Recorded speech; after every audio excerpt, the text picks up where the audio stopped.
Welcome back to the lab. December 24th. I said I wasn't going to, or maybe I might, but I am, giving you guys an update on what's happening with the Gloria behind us there. Oh look, things, stuff.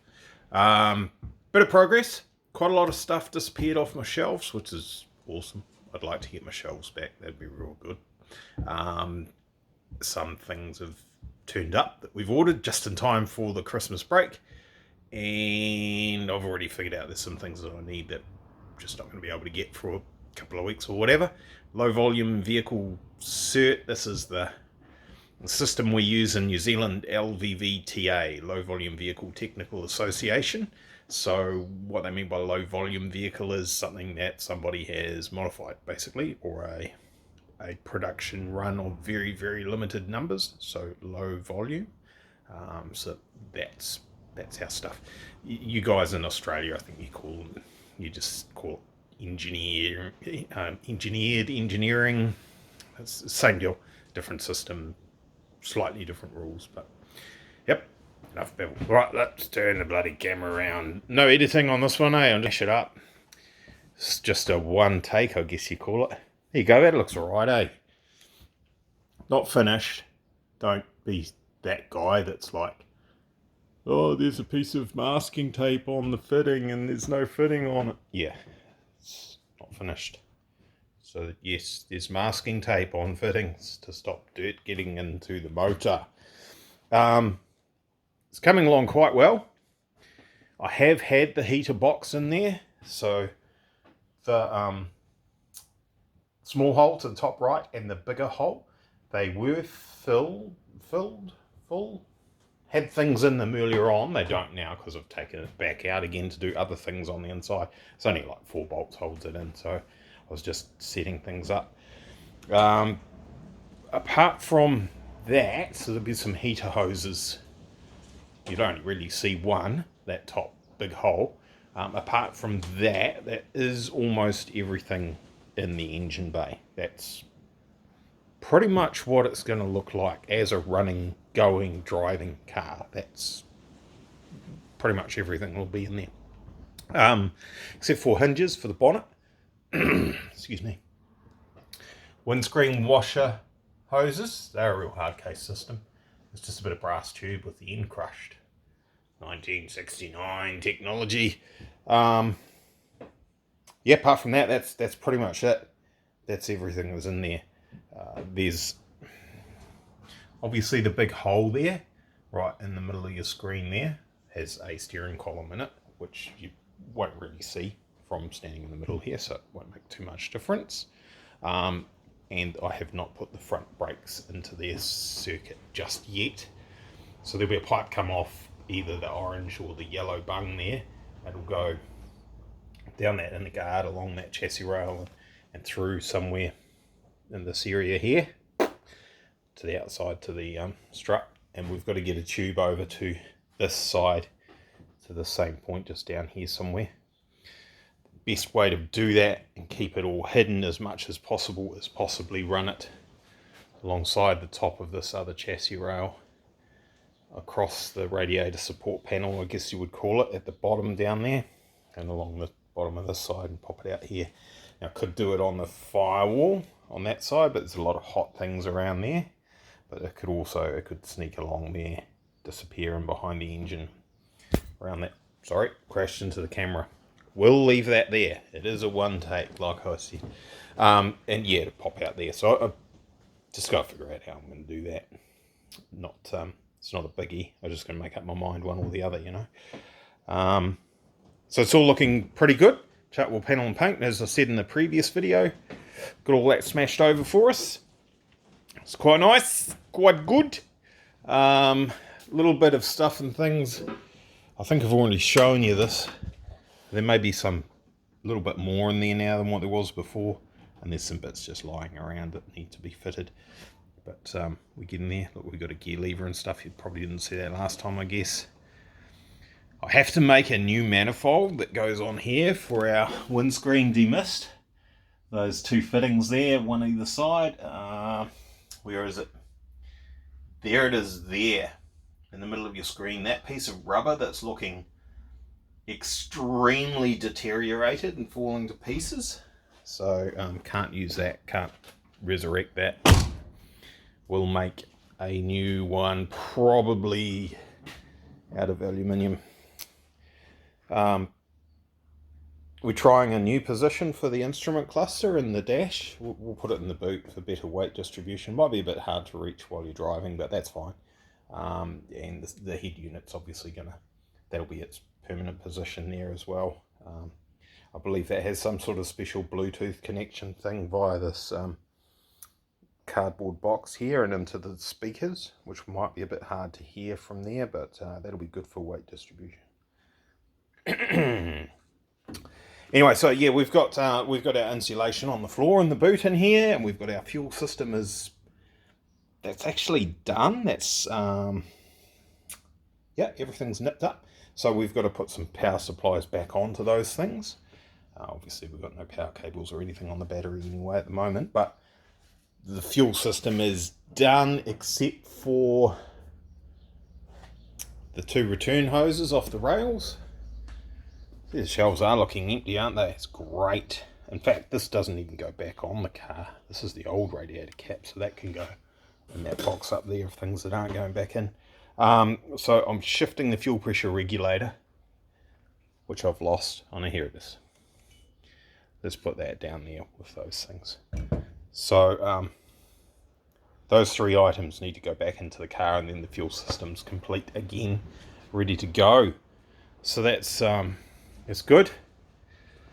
Bit of work to do in here still. Just starting to run the wiring back through from the front of the car into the cabin. So as you can see, the guards are back on. They line up all right for an old car. Though I wouldn't call them perfect, but they're not bad. There's some funny shapes going on. That's obviously nothing to do with what I've been up to. That's just either things that have happened to the car over the years, or that's just the way they were made back in 1969. Right, so let's have a look underneath. Again, remembering this is not actually 100% complete yet. It's getting close. Apart from seats, I think all the big pieces are actually in the car, but there's still a lot to do with little bits and bobs. There's another earth cable, but like actually I might put some black heat shrink around that. Does kind of stand out, doesn't it? Not the best. So there's another earth cable like that to go on the other side here, and there's a couple other bits and pieces. Things like these suspension mounts have got to be painted, tidied up, all that sort of carry on. Actually, the subframe as well isn't the prettiest subframe in the world. So I'll put a brace across the top so I can drop that out from under the motor without taking the engine and everything back out of the car. Steering rack, no boots on that because it leaks. It needs rebuilding. Something I'm not going to be able to do right at this very point in time, but I'll get around to it next year. Hopefully the guys are open early. So we've got our HPC high performance coating, whatever, headers in aluminium. So it's nice color, pretty close to cast aluminium. So that's fine. I think there were a couple other options for colors, but the customer wanted to go with that one. So that's what we've done. I've put some of this fancy gold foil tape around the chassis rails where the headers are. Being a supercharged engine, there'll be a fair whack of heat pumping out of these, and I didn't fancy cooking up all this brand new paint, potentially causing a fire. Very, very close here. We're talking 2 or 3 millimeters of clearance between that and that, so we'll have to keep a very close eye on that. I think it's getting a tune as soon as it gets down to Wellington, so once that's done we'll have a look and see what's going on there and if it's causing any problems. Too late to move that tube away now, and I don't want it any closer to the steering universal that comes up through here, so that's where that has to go. If this foil tape's not going to do the job, We're going to have to do something with maybe an aluminium heat shield and see if we might be able to move the engine that way 5mm or so. Should be pretty achievable, won't hurt anything else. In fact, I may look at that just with a simple adjustment on these engine mounts, which have to come off to be painted anyway. I might give them a wee tweak and just nudge the engine over a little bit. Won't hurt anything else. More gold foil to protect the powder coating on our transmission cross member here. Try and keep that from bubbling up, losing its coating and then rusting later on. And there's a bit more up on the firewall up there. It's the return hose is still sitting loose because there's no reg on the end of that, and there's another mount like these ones that's loose too. That needs to go about here somewhere. So there's a Low Volume Vehicle Technical Association book that you've got that tells you how many brackets you need on the pipes, just maximum distance in between. For example, brake hoses, brake pipes is 300mm, so that's them done through there. So aside from a couple of bits and pieces, I still haven't done the brackets for the tips. That is, I'm thinking very carefully, that is everything underneath the car. That's the whole deal. That is basically finished at last. So there's no oil in the engine, that's one thing. And there's that earth strap that I talked about, and power steering and painting the subframe. But that's us. That's how she's going to look. A couple of little wee things back here. Either lock washers or a lock nut on here. I've got heaps of stuff to sort that out. I do have some cables to go, they're on the bench behind us, to go onto here to make the park brake work. Have not yet 100% figured out how that's going to happen, but up there, where is this? Right in the middle of your screen there is the hole for the cable to come through from the handbrake lever.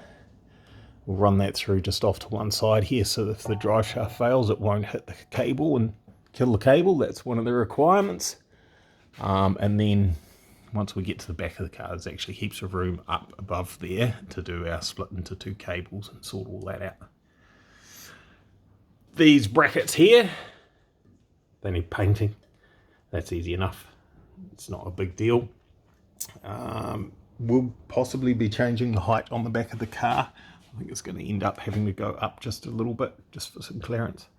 Like I say, I've got to do a bracket to hold the tip. Not sure if you guys have seen the tip. There you go. It's something I made up, trying to follow the lines of the car, make it look nice, you know. Customer's happy with that, so there you go. I'm not putting this thing back on till I absolutely have to, because that extra, whatever that is, 4 or 5 inches hanging out the back of the car actually makes it a bit tight to fit in the garage with another vehicle, so that'll be done later on.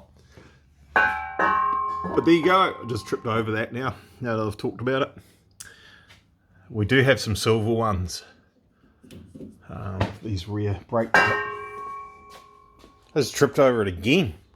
So I'll possibly smash those in there if they're going to work, just to keep the colours a bit nicer. Can't do much about the yellow shocks with the red springs, but can certainly do something about the bright orange brake hoses. Even if I put a that's another thing I can do, is just put a black sleeve over the top of that. Done. Much nicer looking. Not that anyone's going to be sticking their head under there too often. So yeah, there we go. She's getting there. I actually wanted to try and make it go again before Christmas Day, which of course is tomorrow. We're quite late in the day now. It's 5:30 or something, so that's not going to happen. I'm not going to do an all-nighter just to fire it up again. But I figured I'd do another video and show you guys. So there you go. Merry bloody Christmas and all that. I probably will bang another video up before New Year's. I don't think this bumper is off this car. I really don't. I think this is off something else. It just so happens that it's close to fitting. There's all sorts of clues. You're not going to be able to see it. Up inside here is a bracket with some bolt holes in it, but there's absolutely nothing to bolt that to. Oh, you can see it there. There's nothing to bolt it to on the car. So I'm really skeptical that that actually belongs on this vehicle. I think it's probably off something else. What? I don't know. But not this, I don't think. Would love to get some LED headlights in there, rather than these old school ones. Bottom one's a sealed beam, top one's a halogens, I think.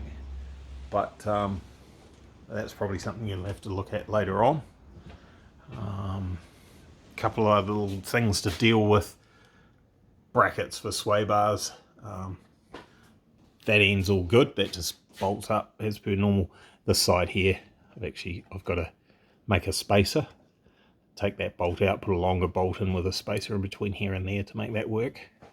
Might pack the whole thing down just a little bit. It's very close to a critical system for the engine, being the oil system. So we'll see if I tweak that later on or not. But there you go, guys. It's not far off being a done deal, and we're not far off being ready to take it for a drive, which will be awesome.